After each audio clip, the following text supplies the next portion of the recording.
नमस्कार, मैं हूं शिवम। आप देख रहे हैं राष्ट्रहित। संयुक्त राष्ट्र विकास कार्यक्रम की गवर्निंग काउंसिल 1989 में सबसे पहले इस बात की चिंता व्यक्त करती है कि दुनिया में आबादी बढ़ रही है। चिंता इसलिए व्यक्त की गई क्योंकि उस समय दुनिया की आबादी 5 बिलियन हो गई थी और इसके बाद 11 जुलाई 1990 से हर साल विश्व जनसंख्या दिवस मनाए जाने की रवायत शुरू हुई और यह कोशिश थी कि इस कार्यक्रम के माध्यम से लोगों को बढ़ती जनसंख्या के प्रति जागरूक किया जा सकेगा। अब सवाल यह है कि बढ़ती जनसंख्या समस्या क्यों है? तो समस्या इसलिए है कि जनसंख्या बढ़ने के साथ साथ धरती का आकार नहीं बढ़ रहा है, रहने की जगह सीमित है, खाने के लिए अनाज सीमित है और जीवन यापन के लिए संसाधन सीमित है। जब जीवन यापन के लिए सभी जरूरी चीजों में बढ़ोतरी की कोशिश उतनी कामयाब नहीं हो रही तो जाहिर सी बात है कि प्राकृतिक संसाधनों पर दबाव बढ़ जाता है। धरती का, नदियों का, पहाड़ों का और पेड़ों का दोहन तेजी से होता है और यह सब मानव जीवन के लिए खतरा है। मानव जीवन के साथ ही पूरी दुनिया के अस्तित्व के लिए खतरा है। इसलिए जरूरी यह है कि जनसंख्या को कंट्रोल किया जाए और इसके लिए जागरूकता कार्यक्रम और तमाम यत्न प्रयत्न किए जाते हैं। आज मैं राष्ट्रहित में जनसंख्या का जिक्र क्यों कर रहा हूं, यह मुद्दा मैंने क्यों उठाया? क्योंकि आज जनसंख्या दिवस तो है नहीं, लेकिन मैंने यह मुद्दा क्यों उठाया? मुद्दा इसलिए उठाया क्योंकि राष्ट्रीय स्वयंसेवक संघ के प्रमुख मोहन भागवत ने दशहरे पर जो भाषण दिया उसमें उन्होंने जनसंख्या की बात बड़ी गंभीरता से की। उन्होंने कहा कि एक व्यापक जनसंख्या नीति होनी चाहिए, इसकी जरूरत है। भागवत ने कहा कि धर्म आधारित जनसंख्या के असंतुलन का मामला नजरअंदाज नहीं किया जाना चाहिए। उनका यह कहना था कि जनसंख्या में असंतुलन से भौगोलिक सीमा में बदलाव होता है। बुधवार को वो ये सब बातें कह रहे थे नागपुर में, जब वो दशहरे के मौके पर बोल रहे थे अपने संबोधन में।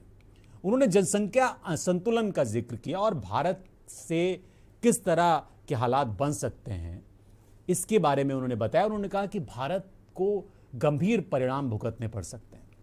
1947 में भारत के विभाजन के वक्त और पाकिस्तान के बनने के वक्त धर्मों के बीच जनसंख्या में कथित असंतुलन को उन्होंने जिम्मेदार ठहराया और यहीं से एक सवाल पैदा हो गया कि क्या पॉपुलेशन का पॉलिटिकल माइलेज लेने का प्रयास है यही राष्ट्रहित में इस मुद्दे को उठाने का कारण भी है। इस मौके पर उन्होंने ईस्ट तिमोर, दक्षिण सूडान और कोसोवो का एक उदाहरण दिया और कहा कि जनसंख्या में असंतुलन के कारण ही ये नए देश बने हैं। उन्होंने जन्म दर के अलावा कथित जबरिया धर्म परिवर्तन और सीमा पार से अवैध प्रवासियों के भारत आने का भी जिक्र किया अपने संबोधन में। भागवत ने अपने भाषण में किसी धर्म का सीधे तौर पर नाम नहीं लिया, लेकिन उनके बयान, उनके भाषण में किस बात का जिक्र हो रहा है इसका अंदाजा सहज ही लगाया जा सकता है। बयानों में विरोधाभास इससे पहले भी रहा है। इससे पहले भी संघ या बीजेपी के नेता इस तरह की बातें करते रहे। हालांकि कई बार उनके बयानों में ये कंट्रडिक्शन देखने को मिला है। पिछले साल में 2021 की बात कर रहा हूं, 2021 में जुलाई का महीना था जब केंद्रीय स्वास्थ्य एवं परिवार कल्याण राज्य मंत्री डॉक्टर भारती प्रवीण ने लोकसभा में एक सवाल जब उनसे पूछा गया उसका जवाब उन्होंने दिया था। मैं उनका जवाब क्या था यह आपको बताता हूं। कोट, मोदी सरकार नेशनल फैमिली प्लानिंग प्रोग्राम के जरिए ही भारत में जनसंख्या को नियंत्रित रखने का काम कर रही है, जो स्वैच्छिक है और जनता को परिवार नियंत्रण के कई विकल्प देती है। मोदी सरकार 2 चाइल्ड पॉलिसी लाने पर कोई विचार नहीं कर रही और ना ही किसी दूसरी जाति पर। अनकोट, यह उनका बयान था। उनके इस बयान को 1 साल भी नहीं बीता, मोदी सरकार के एक दूसरे मंत्री का जनसंख्या नियंत्रण कानून को लेकर 2022 में मई के महीने में एक बयान सामने आया। ये मंत्री थे खाद्य प्रसंस्करण उद्योग मंत्री प्रहलाद पटेल।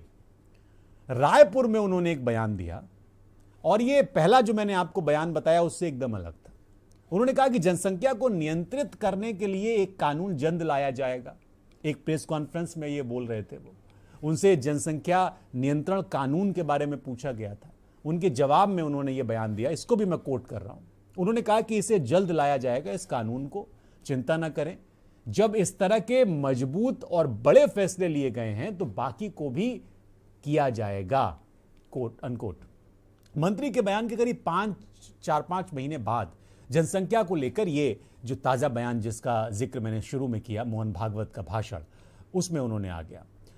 मोहन भागवत के भाषण पर हैदराबाद से जो लोकसभा सांसद हैं, ऑल इंडिया मजलिस ए इत्तेहादुल मुस्लिमीन के अध्यक्ष असउद्दीन ओवैसी, उन्होंने इस पर तीखी प्रतिक्रिया दी, उन्होंने पलटवार किया। ओवैसी ने अपने प्रतिक्रिया देने के लिए 2 ट्वीट किए। भागवत इससे पहले कह चुके हैं कि हिंदू और मुसलमान दोनों के डीएनए एक ही हैं। ओवैसी ने इसी पर तंज करते हुए कहा, यह भी मैं कोट कर रहा हूं, कोट, जब हिंदू और मुसलमान का डीएनए एक ही है तो फिर इसमें असंतुलन की बात कहां से आई, अनकोट। ओवैसी ने एक और ट्वीट किया, उन्होंने ट्वीट किया कि जनसंख्या नियंत्रण की कोई जरूरत नहीं है क्योंकि हमने पहले ही रिप्लेसमेंट रेट हासिल कर लिया है। चिंता का विषय है उम्रदराज लोगों की बढ़ती आबादी और बेरोजगार नौजवान जो कि अपने बुजुर्गों की मदद नहीं कर पा रहे हैं। मुसलमानों के फर्टिलिटी रेट में सबसे तेज गति से कमी आई है, अनकोट। ये बयान, एक ट्वीट उन्होंने किया। ओवैसी ने भागवत पर हमला करते हुए कहा कि मोहन भागवत के लिए यह वार्षिक हेट स्पीच का अवसर है। जनसंख्या असंतुलन का डर दिखाकर दुनिया भर में नरसंहार और नस्लीय हिंसा हुई है। मोहन भागवत ने भले ही अपनी स्पीच में जनसंख्या नीति का जिक्र किया हो, जनसंख्या नियंत्रण कानून का न किया हो, लेकिन राजनीतिक विश्लेषकों का मानना यह है कि मोहन भागवत या संघ और बीजेपी का कोई और नेता जब जनसंख्या विस्फोट की बात करता है तो इसका एक पॉलिटिकल मतलब होता है, एक राजनीतिक अर्थ होता है। अब राजनीतिक अर्थ क्या है, यही मैं समझने की कोशिश करूंगा आज राष्ट्रहित में, क्योंकि इससे पहले भी जनसंख्या विस्फोट को लेकर, जनसंख्या बढ़ने की वजह से होने वाली परेशानियों को लेकर बहुत सारे बयान दिए गए हैं, सत्ता पक्ष की ओर से भी और जो इस दिशा में लोग काम कर रहे हैं उनकी ओर से भी। आधिकारिक आंकड़े ये हैं 2011 की जनगणना और नेशनल फैमिली हेल्थ सर्वे, जिसको NFHS कहते हैं, उसके सर्वे की वजह से जो एक आंकड़ा निकल के आया वो मैं आपको बताना चाहता हूं कि किसी भी राज्य में प्रजनन दर, फैमिली प्लानिंग, मृत्यु दर, जच्चा बच्चा के स्वास्थ्य से जुड़े ताजा आंकड़े उपलब्ध कराने के नजरिए से ये पूरा प्रोसेस किया जाता है। और अमेरिका के एक थिंक टैंक है प्यू रिसर्च सेंटर, जिसके मैं आंकड़े भी आपको दिखा रहा हूं, इसने सितंबर 2021 में भारत में अलग अलग धर्मों की जनसंख्या से जुड़ी एक रिपोर्ट जारी की थी, लेकिन उनके अध्ययन का भी मुख्य स्रोत जनगणना और NFHS के आंकड़े ही थे। ये जो आंकड़े में दिखा रहा हूं, ये पॉपुलेशन कैसी है पूरे देश भर में, किस धर्म की क्या है, वो ये आंकड़े हैं, इसको आप पढ़ के समझ सकते हैं। लेकिन चाहे किसी भी आधिकारिक आंकड़े की बात की जाए तो उसमें साफ है कि मुसलमान किसी भी हालत में हिंदुओं से आगे नहीं निकल सकते। ये आंकड़े हैं, ये मैं नहीं कह रहा हूं। भारत में 2021 में जनगणना नहीं हुई, इसलिए जो भी आधिकारिक आंकड़े हैं उन सबका आधार 2011 की जनगणना और नेशनल फैमिली हेल्थ सर्वे है। नेशनल फैमिली हेल्थ सर्वे किसी भी राज्य में प्रजनन दर, फैमिली प्लानिंग और जो मैंने आपको बताया, इससे जो है आंकड़े उपलब्ध कराता है और इन्हीं आंकड़ों के आधार पर एक आकलन किया जाता है कि आबादी किस धर्म की, किस जाति की किस तरह से बढ़ रही है, घट रही है, किसका फर्टिलिटी रेट कितना है, कौन किसके ऊपर जाएगा, कौन किसके नीचे जाएगा। सारे आंकड़े इसी के हिसाब से बनते हैं और इसमें एनालिसिस किया जाता है। NFHS 5 के आंकड़े भी बताते हैं कि भारत में हर दशक में जनसंख्या बढ़ने की दर कम हो रही है, प्रजनन दर में भी कमी आ रही है और सभी धर्म के लोगों के बीच ऐसा हो रहा है। NFHS 5 के आंकड़ों के मुताबिक भारत में राष्ट्रीय स्तर पर कुल प्रजनन दर 2.1 से कम हो गई है, जो प्रतिस्थापन स्तर, जिसको रिप्लेसमेंट रेशियो कहते हैं, इससे कम है। प्रजनन दर एक अहम पैमाना होती है जिससे जानकार पता लगाते हैं कि किसी राज्य में जनसंख्या विस्फोट की स्थिति है या नहीं है। रिप्लेसमेंट रेशियो 2.1 का मतलब यह है कि 2 बच्चे पैदा करने से पीढ़ी दर पीढ़ी वंश चलता रहेगा। 0.1 इसलिए क्योंकि कभी कभी कुछ बच्चों की मौत छोटी उम्र में ही हो जाती है। रिप्लेसमेंट रेशियो का 2 से नीचे जाना आगे चलकर चिंता का विषय बन जाता है। अगर 2 से नीचे ये रेशियो चला जाता है तो फिर आगे परेशानी हो सकती है। अब ये एक टेक्निकल भाषा है जिसको आप अलग अलग तरीके से इसका आकलन किया जाता है। केंद्र सरकार को इस ओर ध्यान देने की जरूरत है, ऐसा जानकार कहते हैं। रिप्लेसमेंट रेशियो 2.1 के आसपास बना रहे, यह कोशिश करनी चाहिए। एनएफएचएस के पिछली पांच रिपोर्ट हैं, उनके आंकड़े बताते हैं कि हिंदू और मुस्लिमों में बच्चे पैदा करने का अंतर एक बच्चे से ज्यादा कभी नहीं रहा। 1991-92 में यह अंतर 1.1 था, इस बार यह घटकर 0.3 रह गया है। यह बताना है कि ये पूरा जो प्रोसेस है ये बताता है कि मुस्लिम महिलाएं तेजी से फैमिली प्लानिंग के तरीके अपना रही हैं। गर्भ निरोधक तरीकों की डिमांड भी उनमें ज्यादा है जो पूरी नहीं हो रही। पिछले 2 दशकों में हिंदुओं के फर्टिलिटी रेट में 30% की कमी आई है, जबकि मुसलमानों में यह रेट 35% है। मुसलमानों में जनसंख्या बढ़ोतरी की दर में कमी हिंदुओं की तुलना में ज्यादा है और ऐसा माना जा रहा है कि साल 2030 तक हिंदू और मुसलमानों में फर्टिलिटी रेट लगभग बराबर हो जाएगी। प्यू रिसर्च सेंटर की 2021 की रिपोर्ट के अनुसार 92 से लेकर 2015 तक मुसलमानों में फर्टिलिटी रेट 4.4 से घटकर 2.6 हो गई, जबकि हिंदुओं में यह 3.3 से घटकर 2.1। अब चीन का उदाहरण दिया मोहन भागवत ने अपने भाषण में और उन्होंने कहा कि चीन को आप देख सकते हैं। उन्होंने कहा कि चीन बूढ़ा हो रहा है, वहां पर युवा नहीं है और ये सच्चाई भी है। उन्होंने कहा कि चीन जल्द ही बूढ़ा हो जाएगा, सिंगल चाइल्ड पॉलिसी की वजह से यह स्थिति पैदा हो रही है और वो अब 2 बच्चों पे आ गए, लेकिन स्थिति सुधर नहीं रही है। उन्होंने इस बात की ओर भी इशारा किया कि जनसंख्या बहुत कम हो गई तो समाज और भाषा ही लुप्त हो जाएगी, ये भी उन्होंने कहा।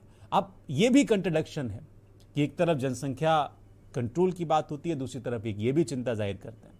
चीन की बात की जाए तो वहां भी एक बच्चा नीति दुनिया के सबसे बड़े परिवार नियोजन कार्यक्रमों में से एक है और इस नीति की शुरुआत 1979 में हुई थी और ये करीब 30 साल तक चली। वर्ल्ड बैंक का आंकड़ा है कि चीन की फर्टिलिटी रेट 2.81 से घटकर 2000 में 1.51 हो गई और इससे चीन के लेबर मार्केट पर बड़ा असर पड़ा, यानी आबादी घटी तो लेबर खत्म हो गई। चीन की सरकार को अपनी एक बच्चा नीति पर इसके बाद सोचना पड़ा। तो ये बहुत मुश्किल विषय है और इसी मुश्किल विषय को आसान करने के लिए हमने आज राष्ट्रहित में इस पर बात करने की जरूरत समझी, क्योंकि अलग अलग तरह की चीजें निकलकर सामने आ रही हैं और एक आम आदमी के लिए समझना बड़ा मुश्किल है कि जनसंख्या बढ़ना कितना खतरनाक है, जनसंख्या घटना कितना खतरनाक है। हमारे साथ एक खास पैनल है जिस पर हम बात करेंगे। हमारे साथ RS उस्मानी है, मुस्लिम स्कॉलर हैं। हमारे साथ राजेंद्र गौतम जी हैं, सीनियर जर्नलिस्ट। नदीम अहमद, कांग्रेस नेता।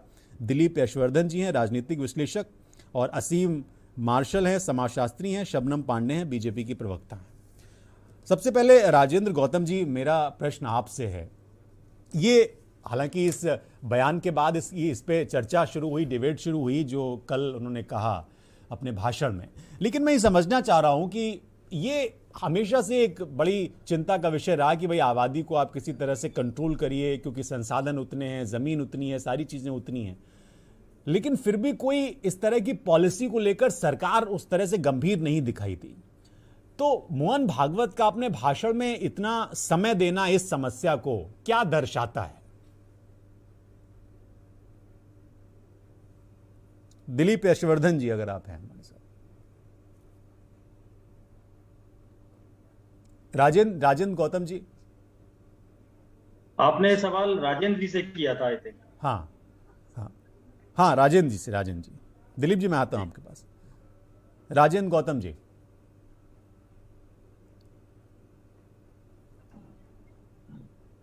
अभी शायद उनके पास तक आवाज नहीं जा रही है। दिलीप जी, यही प्रश्न मेरा आपसे है। दिलीप यशवर्धन जी, स्वागत है। दोहराइए प्लीज, क्वेश्चन दोहराइए। हाँ, प्रश्न ये है मेरा कि इतना समय उन्होंने अपने भाषण में दिया इस विषय पर, जो जनसंख्या की बात है, आबादी की बात है, और उन्होंने कई उदाहरण भी दिए कि इससे किस तरह की परेशानियां हो सकती हैं। लेकिन सरकार इससे पहले भी जब हमने पॉपुलेशन डे मनाया उस वक्त भी बड़ी चिंता जाहिर की गई और उस वक्त जो इस डिपार्टमेंट से जुड़े हुए लोग हैं वो कानून बनाने की स्थिति में नहीं है। वो कह रहे हैं कि भाई कानून नहीं है तो अपने आप स्वतः संज्ञान लीजिए, जब वक्त आएगा तो कानून बनाया जाएगा। इसमें बड़ा कंट्रडिक्शन की स्थिति रही है। मैं समझना चाहता हूं कि क्या इस इशू को भी पॉलिटिकली यूज करने का प्रयास हो रहा है क्या? इसमें कोई दो राय नहीं है कि इस इशू को पॉलिटिकली इस्तेमाल करने की कोशिश करी जा रही है। इंडिया में हर एक सब्जेक्ट जो public at mass at large से जुड़ा होता है वो पॉलिटिक्स का सब्जेक्ट बन जाता है। अब एक बात यह है कि पॉपुलेशन का घटना या पॉपुलेशन का बढ़ना कितना खतरनाक है, कितना फायदेमंद होता है, ये डिपेंड करता है कि उस कंट्री के रिसोर्सेज कितने हैं और उन रिसोर्सेज का यूटिलाइजेशन कितना ऑप्टिमिस्टिक तरीके से किया जा रहा है।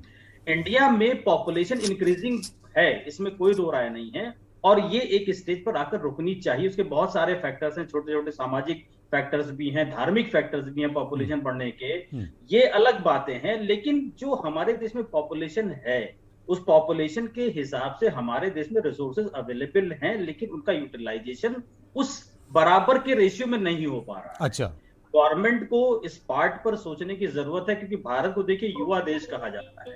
ये कहा जाता है कि 60% से ज्यादा लोग यहाँ पर युवा हैं। अगर इतना यूथ आपकी कंट्री में है तो उस यूथ की एनर्जी को अगर चैनलाइज करेंगे तो आपका जो देश है वो डेवलपमेंट की तरफ भी जा सकता है। लेकिन यहाँ पर अनएम्प्लॉयमेंट बहुत ज्यादा है, लिटरेसी का रेशियो उतना नहीं है, तो ये कारण होने की वजह से हम उस यूथ की एनर्जी को कंट्री के हित में यूटिलाइज नहीं कर पा रहे हैं और उसको एक पॉजिटिव डायरेक्शन नहीं दे पा रहे हैं।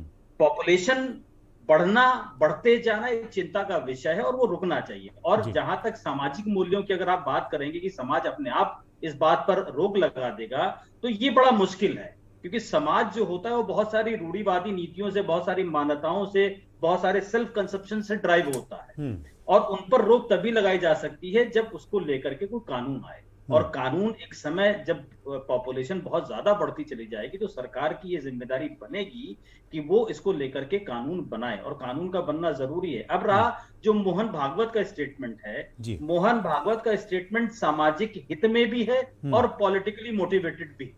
अच्छा, हाँ शबनम पांडे जी, अगर आप इसका जवाब देना चाहें। ये जी, निश्चित तौर पे जनसंख्या नियंत्रण को लेकर लगातार चर्चा रही, और जिस तरीके से भारत में जनसंख्या विस्फोट होता रहा, इस पर भी चर्चा रही। नियंत्रण की बात तब आती है जबकि हम संसाधनों की बात करते हैं, रिसोर्सेज की बात करते हैं, क्योंकि देखिए अगर जनसंख्या ऐसे ही बढ़ती चली गई तो निश्चित तौर पे रिसोर्स भी कम होंगे। और अभी आपने चर्चा की थी रिप्लेसमेंट रेशियो की, कि देश का रिप्लेसमेंट रेशियो 2.1 है।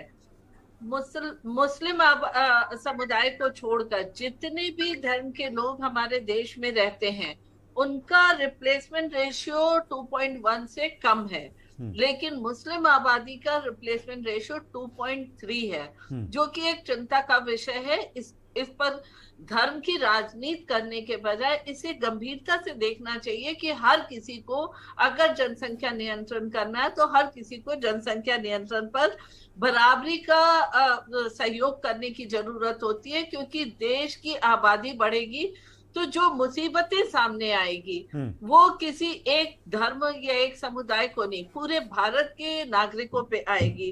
और अभी अमेरिकी एक रिसर्च है जो कि PW, जिसकी कि आप चर्चा कर रहे थे, उनके भी जो प्यू है उसके भी रिसर्च के अनुसार ये आया है कि भारत में 2050 तक खाने की कमी होगी, पीने का पानी भी कम होगा, 2030 में जो आपूर्ति होगी हमारी। तो इसमें वही तो बात है कि इसपे अभी यही तो कंट्रडिक्शन की स्थिति बन गई है ना, विरोधाभास यही तो है कि भाई जब आपके मंत्री जिनको करना है वो उनसे पूछा जाता है तो वो कहते हैं कि कानून वानून नहीं बनना है, अभी देखा जाएगा, आगे बनाएंगे। अगर इतनी समस्या है तो फिर इस पे कानून बना देना चाहिए। देखिए निश्चित तौर पे, जैसा कि मैं पहले अपना पॉइंट रख दूं कि पीने के पानी का भी हमारी जो आपूर्ति रहेगी और मांग दुगना होगा आपूर्ति के, इसी तरीके से खेती की जमीन कम पड़ जाएगी, ये सारे प्यू के रिसर्च का रोजगार में कमी आ जाएगी, तमाम जो संसाधन है वो कम होगा।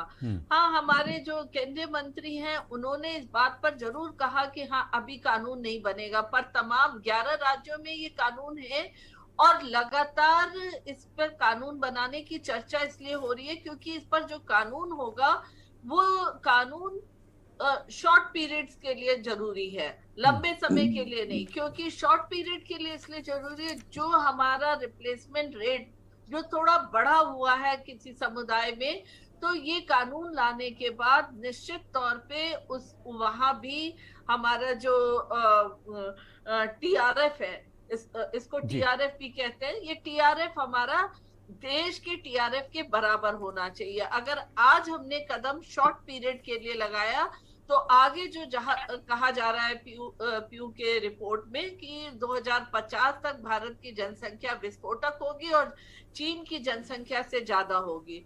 तो जब अनियंत्रित हो जाएगा उसके बाद कानून बनाने में वो सारी मुसीबतें, सारी समस्याएं सामने रहेंगी।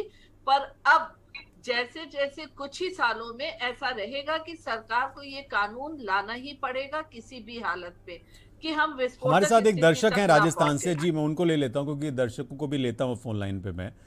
राजस्थान से एक दर्शक जुड़ रहे हैं, अगर हैं वो हमारे साथ। शाकिर आप भी सुन पा रहे हैं? आप, स्वागत है आपका, बताइए क्या कहना चाहते हैं। बिल्कुल शिवम जी, मेरी आवाज आ रही है आपको? जी जी, बोलिए बोलिए। तो मेरा नाम शाकिर नहीं है, मेरा नाम सागर धनीवाल है। अच्छा। जोधपुर से है जी। तो मेरी राय ये है कि आज जनसंख्या जिस तरह से बढ़ रही है वो देश के लिए और समाज के लिए वो थोड़ी घातक है, क्योंकि आज जमीन कम पड़ रही है, फसलें अच्छी हो नहीं रही है और उनमें खाने की वो पौष्टिकता चली गई, जिनसे तरह तरह की बीमारियां हो रही है, कैंसर जैसी खतरनाक बीमारियां हो रही है। क्योंकि हाँ, चिंता का विषय है, चिंता का विषय, आप बिल्कुल ठीक कह रहे हैं। हाँ, धन्यवाद, आपने कॉल किया। बिल्कुल, बहुत धन्यवाद आपका।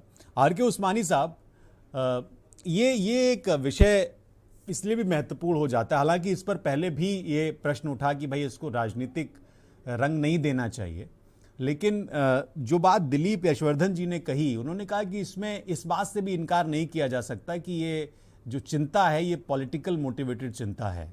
अब इसमें मैं आपकी प्रतिक्रिया चाहता हूं, क्योंकि ये बहुत महत्वपूर्ण है कि समाज के हर वर्ग को इस दिशा में सोचने की आवश्यकता है, और आप इसको किस तरह से ले रहे हैं इस बयान को? देखिए, अपनी कमियों को छुपाने के लिए ये इस तरीके के मुद्दे लाए जाते हैं सामने।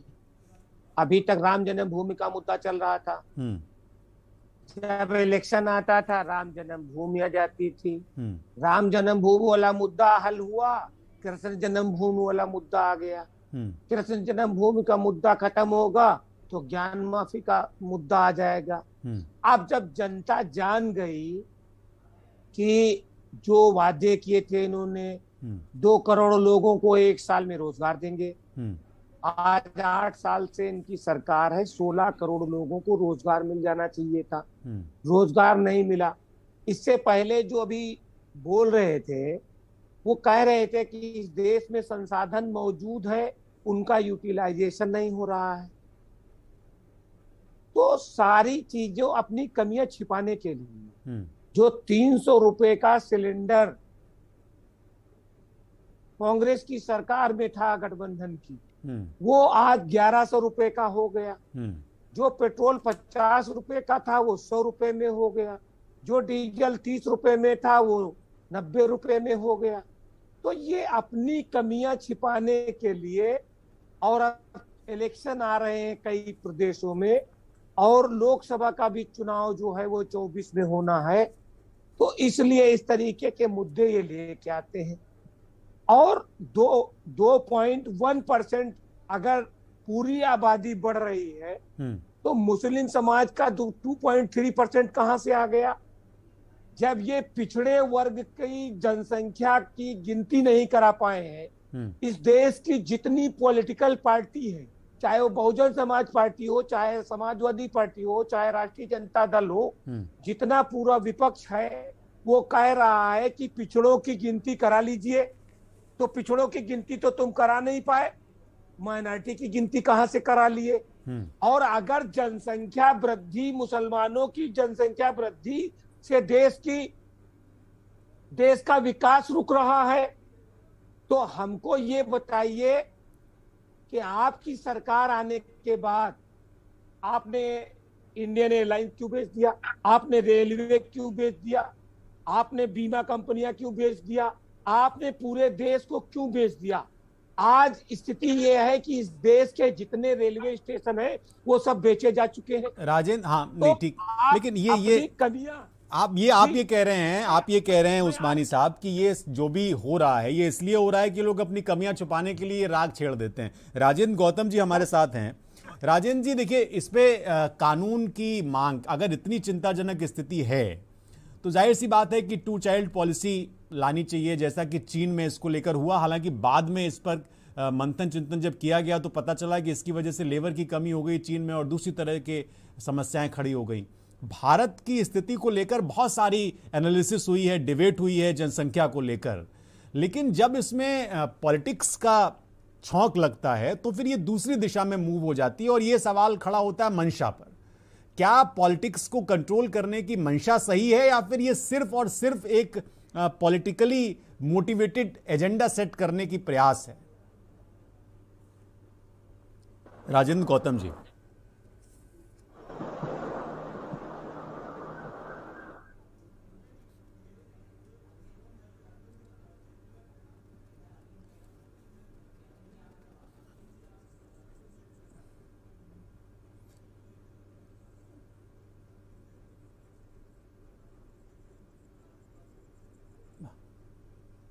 अरविंद जी भी शायद हमारे साथ हैं। हाँ अरविंद जी आप सुन पा रहे हैं? जी, आपकी आवाज मिल रही है। हाँ अरविंद जी ये प्रश्न जो मैंने किया अभी राजेंद्र जी से, वो आपसे ही प्रश्न है, शायद राजेंद्र जी फ्रेम में नहीं है। जी अरविंद जी, यही प्रश्न आपसे है मेरा कि क्या मंशा है कि भाई आबादी कंट्रोल हो, या फिर सिर्फ ये है कि पॉलिटिकली आप इन चीजों को मूव करते हैं, ये शतरंज की चाल है कि भाई ये ऐसे चल दो, इसका जिक्र कर दो, इससे ये फायदा हो जाएगा, वो फायदा हो जाएगा? बिल्कुल, देखिए इस जनसंख्या के मसले को कई आयाम से देखना होगा। आप इसकी जी आर्थिक परिप्रेक्ष्य, राजनीतिक परिप्रेक्ष्य और नीतिगत परिप्रेक्ष्य। नीतिगत परिप्रेक्ष्य यह है कि सरकार जो है कोई नीति बनाने को तैयार नहीं है। इसके पीछे उसकी अपनी सोच हो सकती है कि देश विविधतापूर्ण है, सभी लोगों की सोच जब एक समग्र दायरे में आएगी तब शायद सरकार इस पर नीतिगत विमर्श के जरिए एक नई ठोस नीति को आयाम दे।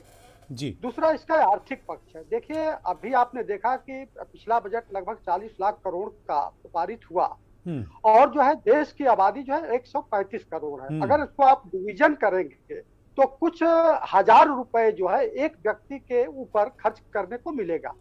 यानी समझा जा सकता है कि एक लोक कल्याणकारी व्यवस्था में अगर हम अपने व्यक्ति का समग्र विकास के लिए सोचते हैं तो उसमें जो है शिक्षा, स्वास्थ्य, जो रोटी, कपड़ा, मकान, पानी, वो देना कैसे संभव होगा।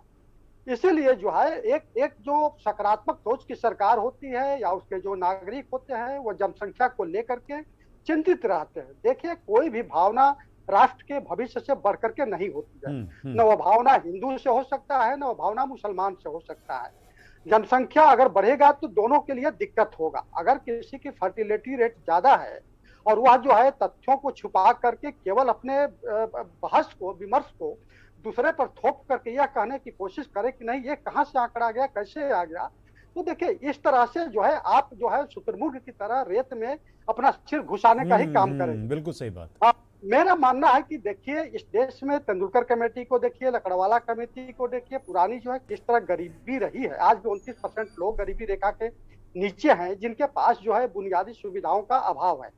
अगर इस देश में अगर 2 बच्चे की नीति लागू होती है तो इसमें किसी को क्या आपत्ति होनी चाहिए। अगर होगा तो सभी के पास 2 होगा, अगर नहीं तो अधिक होगा तो स्वाभाविक रूप से सभी चिंता में पड़ेंगे। तो किसी एक समूह को मान करके नहीं, कोई समूह जो है इसका अपना जो है राजनीतिक लाभ लेना चाहता है, मैं इससे इनकार नहीं करता हूँ। मैं पहले ही कह दिया कि इसका अपना एक राजनीतिक परिप्रेक्ष्य है। जी। आप देखिए इस देश में हिंदू मुसलमान होता है, लेकिन एक सच्चाई भी है कि किसी भी देश में, आप इंडोनेशिया को देखिए, आपने जिक्र भी किया किस तरह वहां पे ईस्ट तिमोर का गठन हुआ, सर्बिया को देखिए नया कोसोवो का हुआ, तो आप सूडान को देखिए दक्षिणी सूडान का हुआ।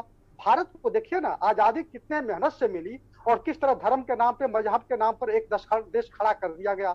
वह देश भी टूट करके 2 देशों में बट गया। तो सवाल लाजमी है कि कोई ऐसा जो है प्रभावपूर्ण जो है समूह का गठन नहीं होना चाहिए जो वैचारिक रूप से उदंडता करता हो, वैचारिक रूप से उसकी मानसिकता जो है एक समूह के प्रति ही केवल हो, जो राष्ट्र से अपने आप को बड़ा समझता हो। तो मेरा मानना है कि इस पर समग्र समाज की चिंता के साथ साथ सरकार दोनों को जो है इस दिशा में आगे बढ़ना चाहिए, क्योंकि ये राष्ट्र के तरक्की का सवाल है।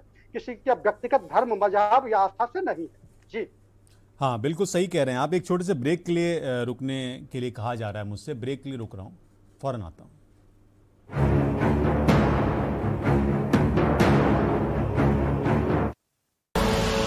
आप देख रहे हैं के न्यूज, खबरों का सारथी। देखें कौन नया खिलाड़ी आया है, समझा देते हैं, प्यार से समझाएंगे।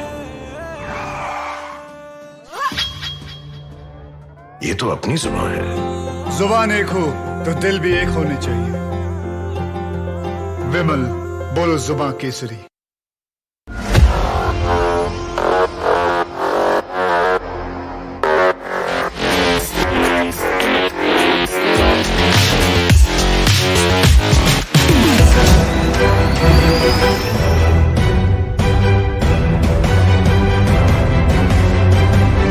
नमस्कार, अभिवादन आपका। मैं दुर्गेंद्र चौहान हूं।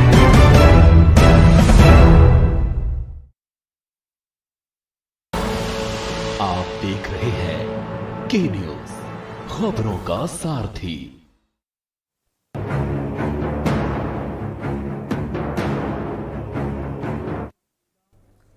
ब्रेक से हम लौट आए हैं। जनसंख्या बढ़ना कितना खतरनाक है, इससे किस तरह की समस्याएं आगे आ सकती हैं, ये एक बड़ी चिंता का विषय है और इसको कंट्रोल करने के लिए तमाम प्रयत्न भी किए जा रहे हैं, लेकिन वो उतने कारगर नहीं हो रहे। चीन ने जो कोशिशें की उनका असर हुआ, लेकिन उसके दुष्परिणाम भी सामने आए। हमारे साथ एक खास पैनल है जिससे हम बात करने की कोशिश कर रहे हैं, समझने की कोशिश कर रहे हैं। दिलीप यशवर्धन जी, आपने पहले अपनी बात में ये कहा कि इस दिशा में प्रयास हुए, लेकिन इसको इससे इनकार नहीं किया जा सकता ये पॉलिटिकली मोटिवेटेड है या नहीं है। मेरा प्रश्न इससे आगे का है। जो एक बात अभी उठाई अरविंद जयतिलक जी ने कि उन्होंने कहा भाई ये ज़रूरी है कि इस पर कानून बनाया जाए और अगर ऐसा नहीं होता तो इसके परिणाम, दुष्परिणाम तो हम देखेंगे ही आगे। लेकिन क्या ये संभव है आज की परिस्थितियों में कि हम 2 चाइल्ड पॉलिसी या इस तरह की कोई पॉलिसी ले आएं, क्योंकि मंत्री ही सरकार के इस बात को स्वीकार नहीं करते? देखिए, मैंने पहले स्टेटमेंट में भी कहा था। हेलो, हाँ, मेरी आवाज आ रही है? आ रही है, बताइए, बोलिए। देखिए, इर्रेस्पेक्टिव ऑफ पॉलिटिकल जो साइड है उसको छोड़ करके जो अरविंद जी ने बात की, मैं उनकी बात को डिटो करता हूँ कि सामाजिक हित में जनसंख्या पर रोक लगना बहुत जरूरी है। और ये जनसंख्या पर रोक स्वतः नहीं लग सकती। कोई भी कम्युनिटी, चाहे वो मुसलमान, देखिए मुसलमानों की जनसंख्या आजादी के बाद से जितना मुसलमानों को इस देश में जनसंख्या थी और जो आज की डेट में जनसंख्या है, जब देश आजाद हुआ था तो उनको माइनॉरिटी का दर्जा दिया गया था पॉपुलेशन के रेशियो के हिसाब से। लेकिन उस रेशियो के हिसाब से आज की डेट में माइनॉरिटी नहीं है। इसमें ये एक बहुत हिडन फैक्ट, लेकिन वो इस बात को स्वीकार नहीं करते हैं और जनसंख्या इनवेरिएबली बढ़ती जा रही है और सभी कम्युनिटी में बढ़ रही है। मुसलमान ही नहीं है, मुसलमान एक तबका हो सकता है जिसमें शायद ज्यादा हो, लेकिन और भी तबके हैं जिनमें ये रेट ज्यादा है।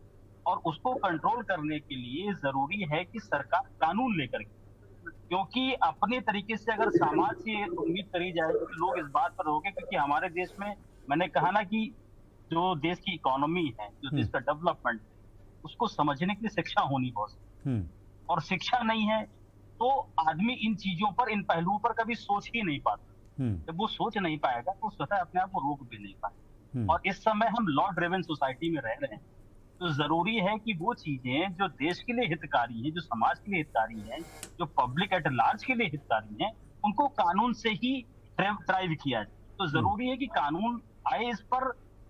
कई राज्यों में है, लेकिन मेरा मानना यह है कि जनसंख्या जो विषय है वो किसी राज्य का नहीं है, किसी राज्य विशेष का नहीं है, पूरे देश का है। यहाँ पर राज्य को कॉन्स्टिट्यूशन की परिभाषा के हिसाब से देखा जाना चाहिए। राज्य का मतलब पूरा देश। तो ये मामला पूरे देश का है, तो इसमें सेंट्रल गवर्नमेंट को एक कानून लेकर के आना चाहिए जो पूरे देश में लागू हो और उसको सख्ती से लागू कराया जाना चाहिए। कराया जाए। शबनम, हाँ शबनम जी, अब आप इसका जवाब दीजिए, बाकी फिर नदीम जी और आसिम मार्शल जी भी आगे, उनके पास मैं जाऊंगा। शबनम जी, ये जो बात दिलीप जी ने कही, उनका इशारा बड़ा स्पष्ट है। उन्होंने कहा कि आप ये बातें, बतौलेबाजी से कब तक काम चलेगा, आप इसके लिए एक मुद्दा, एक प्रॉपर तरीके से आप इस पर काम करना शुरू करिए, तो फिर इसका कुछ फायदा भी हो। आप सिर्फ एक नैरेटिव सेट करने के लिए इस तरह का जिक्र करने लगते हैं लोग, और उसके बाद उसका कोई लाभ तो होता नहीं है देश में। देखिए शिवम जी, इस बात को बार बार कहा जा रहा है कि ये पॉलिटिकल ड्रिवन है या एक नैरेटिव सेट किया जा रहा है, लेकिन जब तथ्यों को सामने रखा जाता है तो एक समुदाय या विपक्ष की पार्टियां कहीं ना कहीं उन आंकड़ों को धत्ता बताती है, जबकि वो आंकड़े कोई सरकार नहीं निकालती है, वो एजेंसीज निकालती हैं जिनका काम है कि जनसंख्या के तो एजेंसी ने किसी ने ये आंकड़ा नहीं दिया उस तरह से। नहीं, देखिए जिस तरीके से हमारी जनसंख्या की भाई जब 2011 के बाद तो जनगणना ही नहीं हुई है। अभी आंकड़े करनी चाहिए थी, 21 में मांग भी कर रहे हैं कि भाई अलग अलग जातियों की जनगणना भी करिए। अब तो मुद्दा ये भी उठ रहा है। उसी पर मैं कह रही हूँ कि 2001 के बाद 11 में हुआ था। अगर 1 से 11 तक के भी आंकड़े आप लीजिए तो हमारे देश की आबादी 17.7% बढ़ा, और उसमें आंकड़े देखेंगे अगर धर्म के नाम पे, जैसे ये बार बार कहते हैं कि ये पॉलिटिकल ड्रिवन है, एक धर्म विशेष पे टारगेट किया जाता है, तो मैं उसके ही आंकड़े बता रही हूँ कि मुसलमानों की जनसंख्या 2001 से 11 में 25% बढ़ी है, हिंदू की 17%, ईसाई की 15% और सिखों की 8% और अन्य धर्मों की उससे भी कम है। तो एक बड़ी तादाद में, और आज भी अगर देखा जाए तो मैंने कहा कि प्रजनन दर देखा जाए या टीआरएफ देखा जाए तो 2.1 देश का और 2.3 मुसलमानों का है। तो इसमें किसी धर्म विशेष को आपत्ति क्यों? क्योंकि अगर जनसंख्या घटेगी फायदा सभी को है, लेकिन जनसंख्या बढ़ेगी तो नुकसान भी उसके लिए कानून ले आइए ना। ये है ठीक है, किसने रोका है? आप कानून ले आइए। आप नहीं ला रहे हैं कानून लाने की बात, चर्चा तो होती आपके मंत्री राजी नहीं है उसको लाने के लिए, मंत्री मना कर दे रहे हैं। ये कांग्रेस से हमारे साथ नदीम अहमद जुड़ गए हैं। नदीम अहमद जी, आप शबनम पांडे ने जो कहा वो आपने सुना, मैं आपकी प्रतिक्रिया चाहता हूं इस पर। नदीम जी अनम्यूट कर लीजिए, आपकी आवाज नहीं आ रही है। नदीम जी अनम्यूट कर लीजिए आप।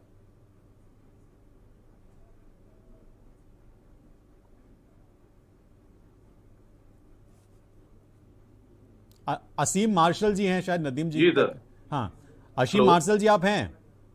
जी हाँ, जी हाँ। हाँ, ये जो शबनम पांडे जी ने जिस ओर इशारा किया, वो कह रहे हैं कि भाई हम जानबूझ के ऐसा नहीं कर रहे, आंकड़े भी इस तरह के हैं।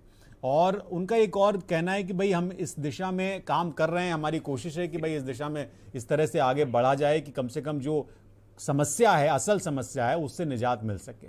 उनकी बात पर आप क्या कहना चाहेंगे? मेरा ये कहना है और हमेशा से मानना है कि हम जिस देश में रह रहे हैं, हमारे धर्म से बड़ा वो देश होना चाहिए, और देश की अगर कोई समस्या है तो हमें उसके ऊपर वाकई गंभीरता से बात करना चाहिए। जहां तक बात है जनसंख्या की, तो जनसंख्या तो वाकई ज्यादा है, क्योंकि आज शहरों में चाहे इलाज के साधन हो, चाहे शिक्षा के साधन हो, वो सरकार के लिए अपर्याप्त पड़ रहे हैं। बाकी पूरे हिंदुस्तान की स्थिति क्या है ये किसी से छुपी नहीं है। तो मेरा कहना है कि हमें बातें नहीं करनी चाहिए, अगर कोई कानून लाना चाहिए तो उसका सख्ती से पालन भी करवाना चाहिए, तभी स्थितियां बदल पाएंगी। केवल हम डिबेट करें, भाषणबाजी कर दें और ना कर पाए, जैसे कि अब सरकार जो है भाजपा की है, और भाजपा ने कई बार जनसंख्या को लेके कानून की बात कही है। तो मेरा कहना है अगर कानून लाना है तो कानून ले आइए, क्योंकि कानून लाएंगे तभी उसका। हाँ, इतने सारे कानून हैं तो उसमें एक कानून ये भी आना चाहिए। मैं तो देखता हूं कि हर साल जब हम पॉपुलेशन डे मनाते हैं तब इस तरह की बातें होती हैं, बड़ा चिंता जाहिर की जाती है, जनसंख्या विस्फोट जैसे शब्द इस्तेमाल किए जाते हैं। मैं यही कहना चाहता हूँ, दिक्कत ये है सब लिखत पढ़त पे, कागजों पे है। जमीनी स्तर पे इच्छा शक्ति रख के कोई काम करने वाला नहीं है। जमीनी स्तर पे इच्छा शक्ति रख के काम करिए, तब पता चलेगा कि किसके 4 बच्चे हैं, किसके 8 बच्चे, किसके 2 बच्चे, किसके 1 बच्चे। ये कानून लागू होना चाहिए। हम तो हमारे हम बचपन से सुनते आ रहे हैं, लेकिन क्या इम्प्लीमेंट हुआ? हाँ, नदीम अहमद जी, सिर्फ भाषण बना देना, सिर्फ भाषणबाजी में एक चीजें चलना, सिर्फ एक ये डायलॉग बना देना, दीवालों पे लिख देना, गाड़ियों के पीछे लिख देना, इससे काम नहीं चलने वाला। काम नहीं चलने वास्तविकता पे उतर के इसको इंप्लीमेंट कराने की जरूरत। नदीम अहमद जी, अगर अब आवाज आ रही है तो शबनम पांडे जी ने जो कहा उस पर मैं आपकी प्रतिक्रिया चाहता हूँ। जी, आवाज आ रही मेरी? हाँ, आप बोलिए आप। जी, शबनम पांडे जी जो कह रही हैं, असल में इनकी सरकार आज तक आप पूरे 7 साल में देख लीजिए, हिंदू मुस्लिम नाम पे आप इनसे हर काम करवा लीजिए, लेकिन अगर प्रदेश और देश के हित का कोई काम होगा उसमें ये सरकार कभी आगे बढ़ के नहीं आती। अभी जैसे आज इस पे हम लोग डिबेट कर रहे हैं, इसका मकसद है कि देश की जो है आबादी को नियंत्रण में लाया जाए। लेकिन इनकी सरकार है, डबल इंजन की सरकार है। अगर ये चाहें तो पूरे तरीके से तो आबादी नियंत्रित कर सकते हैं ये लोग, आबादी नियंत्रण कर सकते हैं। लेकिन क्या है ना, इनके पास सिर्फ बयानबाजी है और चुनाव के टाइम पे हिंदू मुस्लिम करना। अब ये मुद्दा जैसे अगर ये लाए भी चुनाव के टाइम, सिर्फ इस पे हल्ला करेंगे, इसको लागू कभी नहीं करेंगे। अच्छा, शबनम पांडे जी, आप जवाब देना चाहें तो आप दीजिए। ये कह रहे हैं कि आप सिर्फ मुद्दा लाए हैं, इसको छेड़ेंगे और इसमें हल्ला करेंगे, इसमें कोई अमल में नहीं लाया जाएगा इसको। देखिए, एक बात और मैं कहना चाहती हूँ, हमारे वरिष्ठ पत्रकार ने भी इस पर चर्चा किया था कि इसको देश का कानून बनाना चाहिए। लेकिन अगर आबादी, जनसंख्या देखी जाती है तो राज्य की जनसंख्या, जिस राज्य में जनसंख्या का विस्फोट ज्यादा हो, जिस राज्य में जनसंख्या नियंत्रित है, राज्य के अनुसार ही कानून बनाना चाहिए। क्योंकि ये आप जानते हैं कि एज अ होल देश को जब हम देखते हैं जनसंख्या विस्फोट होता है तो देश का विघटन भी होता है। ये अब तक का इतिहास विश्व का बताता है। तो अगर हम राज्यों को एक छोटे स्तर पे कानून, हर राज्य अगर अपने अपने राज्यों की जनसंख्या देखने के बाद इस कानून को बनाता है, उत्तर प्रदेश राज्य भी इस पर विचार कर रहे हैं और इस पर चर्चा भी हुई है, लीगल सेल को गया भी है एक पूरा उसका फॉर्मेट बन के, और उस पर चर्चा भी हो रही है। क्योंकि कुछ राज्यों में जब ये कानून लाया गया तो वहां पर सेक्स रेशियो की एक परेशानी आई कि मेल और फीमेल जो सेक्स रेशियो है उसमें बहुत जबरदस्त का अंतर आया, जिसके लिए सरकार को बहुत मेहनत करनी पड़ी कि सेक्स रेशियो सही किया जाए।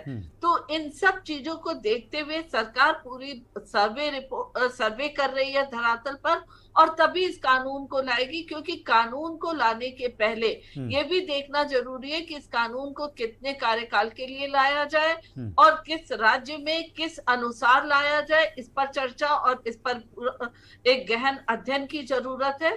तो अगर हमारे जो विपक्षी दल के नेता हैं इसको हवाई बना देते हैं तो निश्चित तौर पे आरोप उन पर ही है। क्योंकि अगर उन्होंने इस बारे में सर्वे किया होता, सोचा होता, क्योंकि 70 साल में लंबे कार्यकाल तक यही सत्ता में रहे, क्योंकि संसाधन उतने ही रहेंगे। अब पूरे विश्व का 2.5% केवल जमीन हमारे हिस्से में है, भारत के हिस्से में है, और उस पर इतनी बड़ी आबादी, जिस आबादी को करीबन माना जा रहा है कि जो प्यू का रिपोर्ट है उसके अनुसार कि 166 करोड़ हम हो जाएंगे 2050 तक। ये तो ऑन पेपर सर्वे है, अगर देखा जाए तो जो ये भी प्यू भी जो रिसर्च करता है वो 2011 के ही आंकड़ों के आधार पर 11 के सर्वे पे ही करता है। अगर देखा जाए अरविंद जैतलक जी, ये तो हम सब जानते हैं और इस पे हम बहुत सारी डिबेट्स होती हैं, हर साल होती हैं। अगर कुछ तरह का बयान भाषण होता है तो किया जाता है। लेकिन अगर चूंकि चीन को हम क्रॉस करने की ओर जा रहे हैं, 2030 तक ऐसे मोटे मोटे आंकड़े आते हैं। लेकिन चीन में अगर जो पॉपुलेशन कंट्रोल करने के जो प्रयास हुए, उसको जब उसका अध्ययन किया गया तो उसमें यह पाया गया कि उसके काफ़ी नुकसान भी चीन ने उठाए हैं। जैसे कि लेबर उनके पास नहीं रही, चीन बुढ़ा हो गया, इसको लेकर भी सवाल उठाए, और इसका जिक्र मोहन भागवत ने अपने भाषण में भी किया। मैं इसको थोड़ा सा और डेप्थ में जाके समझना चाहता हूँ कि ये जनसंख्या बढ़ोतरी को लेकर हम इतना सब कुछ कर रहे हैं, कानून की बात चल रही है, उस पर रिसर्च चल रहे हैं, लेकिन क्या हम उतना स्ट्रिक्टली अगर कोई 1 चाइल्ड पॉलिसी या 2 चाइल्ड पॉलिसी लागू कर दें देश के ऊपर, क्या ये व्यवहारिक लगता है आपको?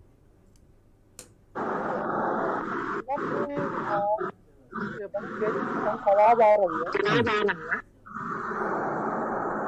बाकी लोग म्यूट कर लीजिए, शायद इस वजह से प्रॉब्लम हो रही है। जी हाँ। शिवम, मैं एक छोटा सा उदाहरण दे रहा हूँ कि बढ़ती हुई जनसंख्या किसी राष्ट्र के लिए कितनी खतरनाक होती है। हम लोग अभी हाल ही में ब्रिटेन को पछाड़ करके दुनिया की 5 बड़ी अर्थव्यवस्थाओं में शुमार हुए हैं जी।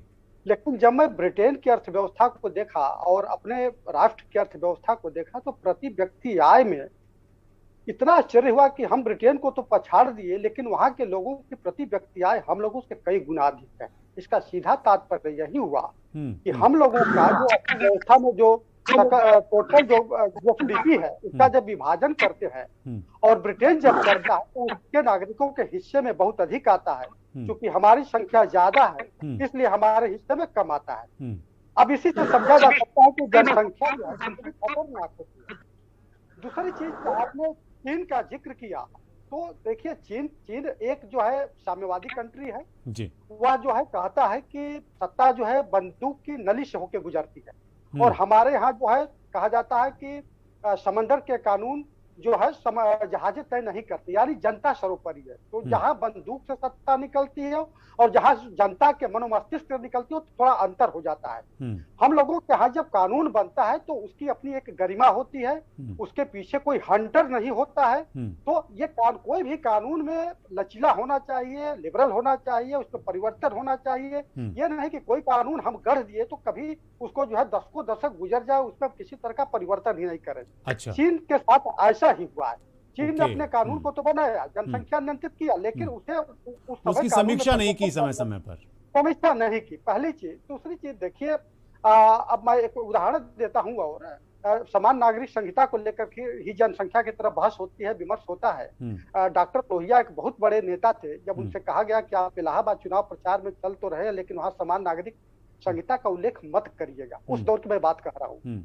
तो उन्होंने कहा कि नहीं, ये राष्ट्र के लिए है, राष्ट्र से बड़ा कुछ भी नहीं है। उन्होंने एक उदाहरण भी दिया, कहा कि एथेंस और स्पार्टा बड़े राज्य थे लेकिन वहां के नेता भी मनमर्जी करने लगे और नागरिक भी उनकी बात सुनने को तैयार नहीं हुए।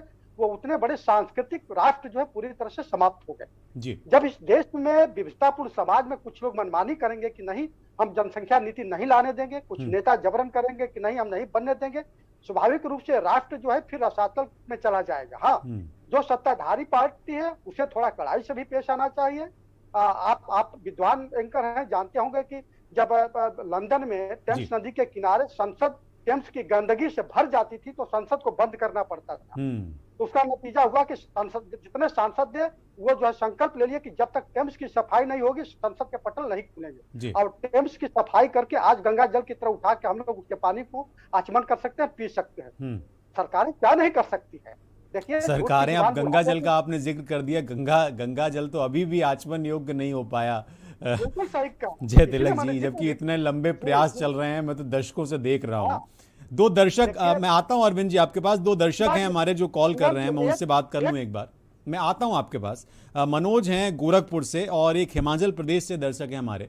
पहले मनोज से बात कर लेते हैं। मनोज, अगर आप हैं, क्या कहना चाहते हैं? स्वागत है आपका। लाइन पे हूँ, मैंने फौज में भी नौकरी की है 20 साल। जी, हाँ, आपका फोन आता है हमारे शो में। मैं फोन करता हूँ। जी, बताइए। जिस तरह हिंदू जहाँ कम होंगे वहाँ उग्रवाद फैलेगा, हिंदू जहाँ कम होंगे वहाँ उग्रवाद फैलेगा। नोट कर लीजिए, पेपर में लिख लीजिए। हिंदू जहाँ कम होंगे वहाँ उग्रवाद फैलेगा, हिंदू जहाँ कम होंगे वहाँ उग्रवाद फैलेगा। कश्मीर, आसाम, जहाँ भी देख लीजिए, हिंदुओं की संख्या जहाँ कम होगी वहाँ उग्रवाद फैलेगा। बाकी कुछ करने की जरूरत नहीं है, आप होशियार हैं। जी, बहुत शुक्रिया, आपने फोन किया, बहुत शुक्रिया। मैं इस पे जवाब लूंगा। और एक और दर्शक हिमाचल प्रदेश से हैं हमारे साथ, तो उनका नाम अगर बता सकें आप, अगर वो हैं। नमस्कार जी। नमस्ते। आप अपना नाम बता दीजिए, मुझे नाम बताया गया, मैं भूल गया। बताइए क्या कहना चाहते हैं आप? स्वागत है आपका। सर, मैं हिमाचल प्रदेश के सरकाघाट मंडी से नागेंद्र सिंह नेगी बोल रहा हूँ। हाँ नागेंद्र जी, बताइए क्या कहना चाहते हैं? सर, मैं ये कहना चाहूंगा कि सिर्फ एक दिन 11 जुलाई को वर्ल्ड पॉपुलेशन डे मना करके कुछ नहीं होगा। हमें 365 दिन, अब ये जो, अब मैं तो ये देख रहा हूँ कि कभी कभी ये जनसंख्या का जो शगुफा ही मैं कहूंगा इसको, जो जनसंख्या का जो भागवत ज्ञान जो हिंदुस्तान की सियासत में तूफान मचा रहा है, ये लगातार चलना चाहिए। सिर्फ टीवी पे बहस का ही मुद्दा ना हो, बल्कि इसके ऊपर नियंत्रण भी हो। और जनसंख्या का धर्म खांचा, ये किसे फायदा किसे सियासत में घाटा, ये मतलब जो तोड़ बोल के चल रहा है, ये आइटमी विस्फोट से भी ज्यादा खतरनाक मुझे दिखाई दे रहा है।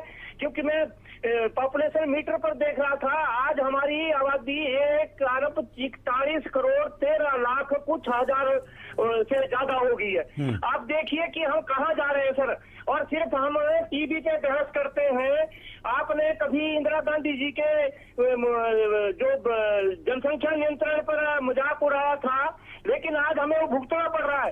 इस देश के पास सिर्फ 2.4% भूभाग है पूरी दुनिया का, लेकिन आबादी 17% से ऊपर हो गई है।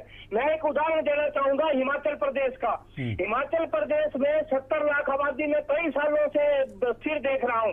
उसका कारण लोगों में जागृति, एजुकेशन और साथ में पहाड़ की जवानी और पहाड़ का पानी मैदानों में बहता है। और कई लोग चंडीगढ़ बस जाते हैं, विदेशों में चले जाते हैं। हम इसलिए सुखी हैं। हिमाचल में विकास का मूल माध्यम ये है, सरकारें बदलती रहती हैं, बदलती रहेंगी, लेकिन हिमाचल का विकास इसलिए नहीं रुक पाएगा। हिमाचल प्रदेश में भू जो कानून है धारा 118 की बाहर का कोई व्यक्ति यहाँ पर जमीन नहीं खरीद सकता। अब उसके ऊपर कई लोग नजरें गड़ाए बैठे हैं। हिमाचल प्रदेश ये वीरभद्र सिंह का हिमाचल पहाड़ी मॉडल है, जिसको बदसूर बरकरार रखना चाहिए और बरकरार रखना चाहिए। नागेंद्र जी, आप बहुत तैयारी करके फोन करते हैं मुझे, बहुत शुक्रिया आपने फ़ोन किया। मैं ज़रूर आपका जो सवाल है उसके बारे में बात करूंगा अपने मेहमानों से। उस्मानी साहब, देखिए, एक दर्शक तो ये कह रहे थे कि भाई जहाँ पे हिंदुओं की आबादी कम होती है वहाँ पर इस तरह की समस्याएं खड़ी हो जाती हैं। उस पर मैं आपकी प्रतिक्रिया चाहता हूँ। और आखिरी में चूंकि हमें ख़त्म करना है ये कार्यक्रम और समय हो गया है, तो मैं एक आखिरी टिप्पणी भी आपसे चाहता हूँ, क्योंकि दर्शकों की ये चिंता है कि भाई ये सब चलता रहता है, ये बातचीत होती रहती है, लेकिन इस दिशा में बहुत गंभीरता से सोचने की ज़रूरत है। सिर्फ ऐसा नहीं होना चाहिए कि हम इसलिए कह रहे हैं कि इसके कोई और मायने निकाले जाएं। उस्मानी साहब, अनम्यूट कर लीजिए, आपकी आवाज नहीं आ रही।